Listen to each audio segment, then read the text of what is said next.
नमस्कार दोस्तों, मैं हूं दामिनी यादव। दोस्तों, एक कविता की सामर्थ्य ये होती है कि जिस बात को कहने के लिए हजारों लाखों शब्दों का इस्तेमाल कर जाने कितने ही पन्ने रंग दिए जाते हैं, एक कविता महज कुछ पंक्तियों के माध्यम से उस पूरी बात को कह देने का शऊर भी रखती है और सामर्थ्य भी। लेकिन जाने क्यों जब भी कोई महिला कलम उठाती है तो उसे मांगे बिन मांगे जानी कितनी ही राय मिल जाती है, कितनी ही एडवाइजेस मिल जाती हैं। मगर क्यों जब स्त्री को सृष्टि कहा गया है तो इस सृष्टि में सिर्फ प्रेम और ममता ही नहीं है जिसका कॉपीराइट ऐसा मान लिया जाता है कि सिर्फ महिलाओं के पास है। ये सृष्टि प्रेम ममता के साथ साथ अवसाद से भी भरी है, दुख और दर्द से भी भरी है। तो कुछ ऐसी ही बिन मांगी राय को आज की वर्तमान सच्चाइयों को ध्यान में रखते हुए मेरा जवाब है मेरी ये कविता प्रेम कविता की मौत पर। जब मैं प्रेम कविताएं लिखती हूं तुम कहते हो मुझ में दर्द नहीं है। जब मैं दर्द को नंगा करती हूं तुम कहते हो मुझ में शर्म नहीं है। जब मैं शर्म से बोझिल पल के उठा तक नहीं पाती हूं तुम कहते हो मुझे अभी जमाना देखना है।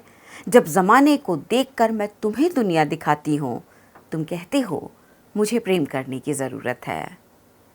जब मैं प्रेम कविताएं लिखती हूं तुम कहते हो मुझ में दर्द नहीं है। जब मैं दर्द को नंगा करती हूं तुम कहते हो मुझ में शर्म नहीं है। जब मैं शर्म से बोझिल पल के उठा तक नहीं पाती हूं तुम कहते हो उठा नजरें तुझे अभी ज़माना देखना है।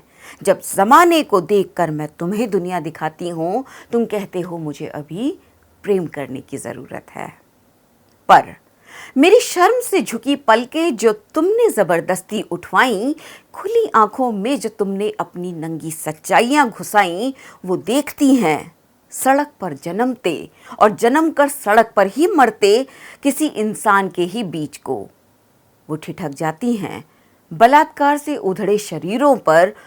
वो देखती हैं सबका पेट पालने वाले और खुद भूख से बिलबिलाते मरते किसान को, भूख की कीमत पर आबरू का सौदा करवाते किसी धनवान को, ढाबे पर चाय बाट बाट बढ़ाते किसी बचपन को। वो ढाबे पर चाय बांट बांट बढ़ाते किसी बचपन को, अपने हक की आवाज उठा लेने से ही अपराधी की श्रेणी में आते किसी नक्सल को। ये कड़वी सच्चाइयां हैं परत दर परत। ये कड़वी सच्चाइयां हैं परत दर परत। नहीं है इनका कोई समाधान, कोई हद। मुझे अब फूल पत्ती चुंबन आलिंगन नदियां सागर इंद्रधनुष बादल नजर नहीं आते हैं। सिर्फ खामोश चीखे और दर्द ही अब मेरे कानों तक पहुंच पाते हैं। फिर भी सुना तो यही है कि दुनिया गोल है और घूम भी रही है अपनी धुरी पर निरंतर। मैं इंतजार में हूं शायद कभी पहुंच ही जाऊं उस बिंदु पर दोबारा जब मैं फिर लिख पाऊं प्रेम कविताएं। पर तब न कहना कि मुझ में दर्द नहीं रहता है। देख सको तो देखो अब मुझ में दर्द का लावा बहता है।